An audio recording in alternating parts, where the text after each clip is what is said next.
Hello বন্ধুরা, সবাই কেমন আছো? আশা করি সব ভালো আছো। আজকে চৈত সংক্রান্তি।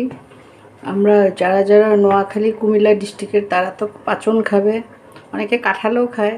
আমরা এই যে দেখো আমডাল করেছি। আজকে দুপুরে মেনুতে কী আছে, এই হচ্ছে আমডাল করেছি, এটা খেসারি ডাল করেছি, উপরে আবার নারকেল কোড়াও দিয়েছি, হলুদ নুন পাঁচফোড়ন তেজপাতা সম্বার। এটা হচ্ছে ভাত। এই যে এটা হচ্ছে ভাজা, দেখো উস্তা ভাজা আছে, পটল ভাজা আছে, এটা হচ্ছে বরবটি ভাজা, এটা ভেন্ডি ভাজা, এটা মিষ্টি কুমড়োর ভাজা, এখানে বেগুন ভাজা, দেখেছো?